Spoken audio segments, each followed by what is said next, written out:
এই যে নাও ভাত খাও। তুমি খাবা না? আমি আমি ঘরে বেয়ে খাইছি, মা আমার ভাত দিছিল, এক থালি ভাত দিছিল। তুমি আমার লাগে মিছা কথা কইতাছো।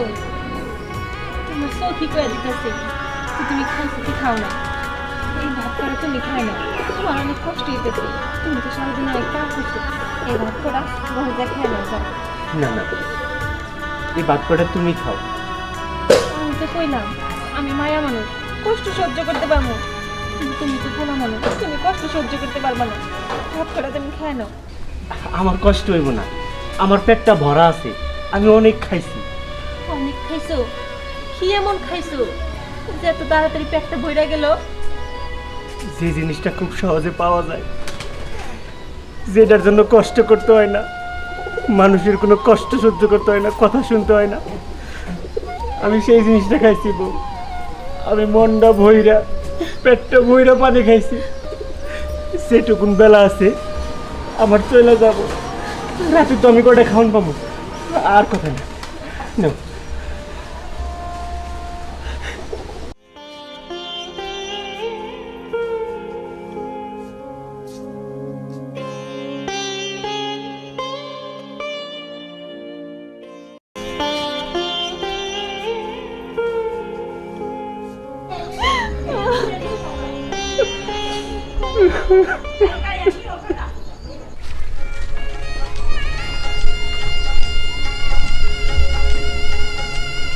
Ben, না তো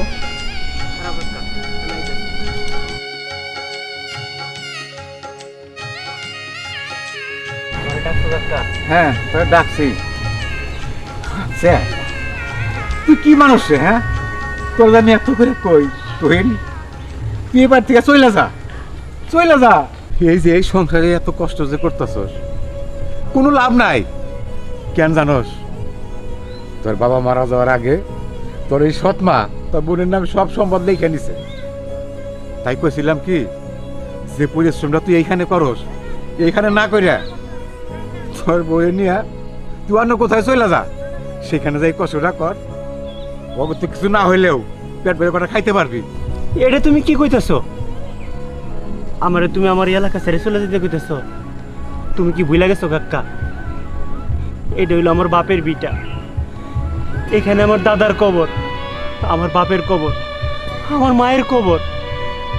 এগরে ছাইরা আমি খালি আমার এই পেটটার চিন্তা কইরা এই এলাকা ছেড়ে চলে যাবো? না না কাকা, এইটা হইতে পারে না। চাচা, দিন শেষে আমি আমার বাপের কবরের পাশে, আমার মায়ের কবরের পাশে দাঁড়াই অন্তত দুইটা ফোঁটা চোখের পানি তো ফলাইতে পারি, এতে আমার অনেক শান্তি। শোন বাবা, মা বাবার দোয়া নিতে কবরের কাছে যাওয়ার লাগে না।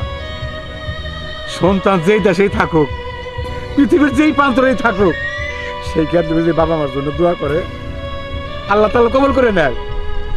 তাই বলছিলাম কি বাবা, তোর বউটা নিয়ে তুই অন্য কোথায় চলে যা, কারণ ওদের কষ্ট আমার সহ্য হয় না। না চাচা, আমি এটা কোনোদিনও করতে পারবো না। তোমরা আমার যে যাই কও না কেন, আমি আমার বাপের ভিটা ছাইরা, আমার বাপ মায়ের কবর ছাইরা আমি কোথাও যাইতে পারবো না। কষ্ট হয় আমার হয়, আমি তো কারো কাছে যে হাত পাতি না, কারো কাছে তো খাবার চাই না। তাহলে তোমাদের এত সমস্যা কোথায়? আমার আমার কাম করতে দাও, আমার সংসার ঠিক রাখতে দাও। তোমরা আমার যে যাই বুঝাও, কোনো বুঝি আমার কামে লাগবো না। আমি এলাকা ছেড়ে কোথাও যাইতেছি না।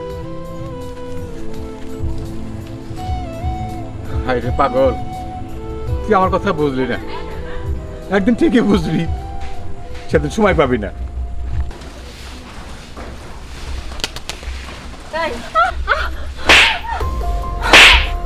এই ফকিন্নির বাচ্চা, তোর আমি কখন বলছিলাম যে আমি গোসল করছি, আমার কাপড়গুলো ধুয়ে দে? আমার কাপড়গুলো এখনো ধোস নাই কেন? তো আমি কিন্তু তোমার বড় ভাইয়ের বউ। তুমি কামের কথা কইছো ঠিক আছে, কিন্তু তাই বলে তুমি আমার গায়ে হাত তুলবা? এই একদম চুপ। কিসের বড় ভাইয়ের বউ? আমার কোনো ভাইটাই নাই। আমার মা কইছে আমি একাই, এই বাড়ি ঘর সবকিছু আমার একার। তোরা এখানে থাকুস কেন? যাইতে পারুস না? কেন যামু?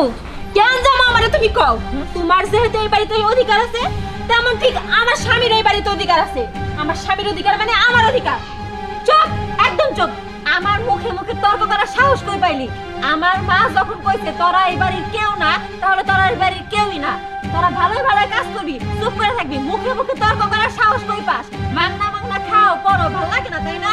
কই মাংনা মাংনা খাই? কই মাংনা মাংনা খাই? বাড়ির সারা দিন কাজ কাম করি। তোমার ভাই তো সারাদিন বসে থাকে না, সেও তো সারাদিন কাজ কাম করে। আমরা বাড়ির সারাদিন কাজ কাম করার পরে খাই, মাংনা মাংনা খাইলে। একদম চুপ। মুখ বেশি বড় হয়ে গেছে তাই না? কুত্তারে যে মুখ খাওয়া দিব। আরে তো তোর তো সাহস কম না, তুই বড় ভাইয়ের বউয়ের গায়ে হাত তুলস? এই শিক্ষা তোরে কে দিছে? ডাকলাম যাইতাছি, আর তোমাকে আমি দেখা নিব।